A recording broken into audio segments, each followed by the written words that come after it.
बच्चों, आज हम चैप्टर 2 कार्यालयीन पत्र के बारे में जानकारी बता रहे हैं।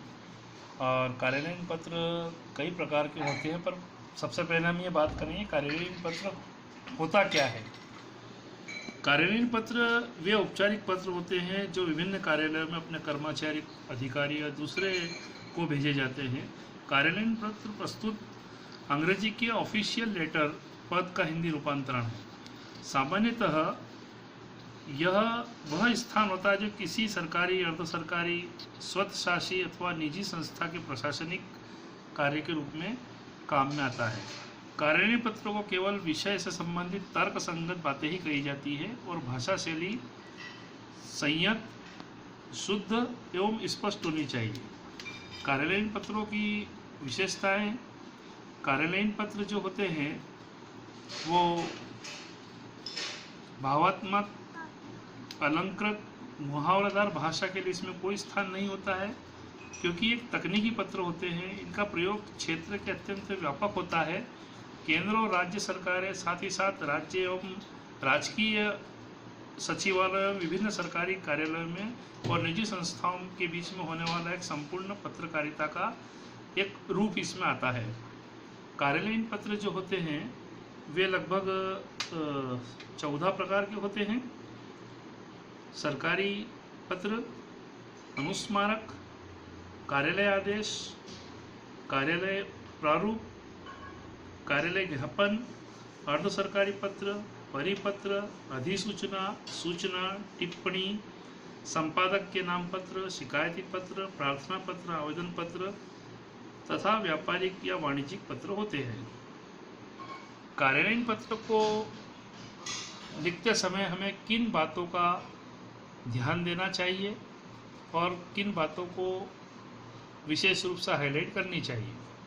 सबसे ऊपर जब हम पत्र लेखन शुरू करते हैं तो पत्र के बाईं ओर एक पत्र की संख्या लिखी जाती है लेफ्ट हैंड साइड पर, और उस पर प्रेषक का नाम, पता लिखा जाता है।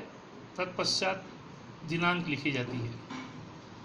दूसरा, कार्यालयीन पत्रों में भेजने वाला जो व्यक्ति होता है, प्रेषित और पाने वाले पद का नाम दोनों का स्पष्ट होता है और दिनांक में महीने का नाम अंकों की बजाय शब्दों में लिखा होता है।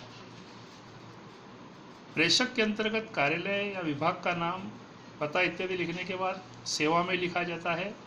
इसके पश्चात पत्र पाने वाले प्रेषिती का नाम, पद और पता लिखा जाता है। विषय के अंतर्गत उस बात की संक्षिप्त चर्चा की जाती है जिसके बारे में पत्र लिखा जा रहा है। विषय की लंबाई अधिक नहीं होनी चाहिए और यह पाने वाले को संबंधित करने के लिए महाशय, मान्यवर आदि शब्दों में इसका प्रयोग किया जाता है। संक्षिप्तता कार्यालयीन पत्र की एक विशिष्टता होती है। जितना छोटा पत्र, जितनी छोटी बात उतनी जल्दी समझ। लंबे पत्रों में कई अनुच्छेदों में लिखा जाता है और पत्र को अन्य पुरुष शैली में लिखा होता है। पत्र की समाप्ति के बाद बाईं ओर बहुधीय, यानी राइट हैंड साइड पर बहुधीय अथवा विश्वासभाजन इत्यादि लिखकर पत्र लिखने वाले को अपना हस्ताक्षर करने चाहिए।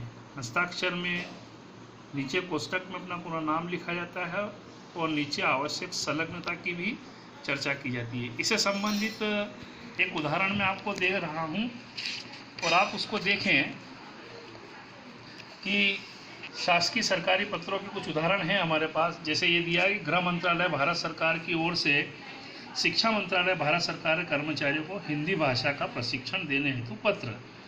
तो इस प्रकार से जो मैंने आपको अभी एग्जाम्पल दिए वो एग्जाम्पल में पूरा आपको स्कैन करके दिखा रहा हूँ।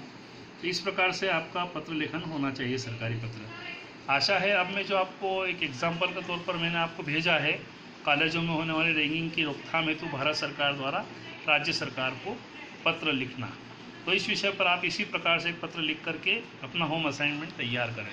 धन्यवाद।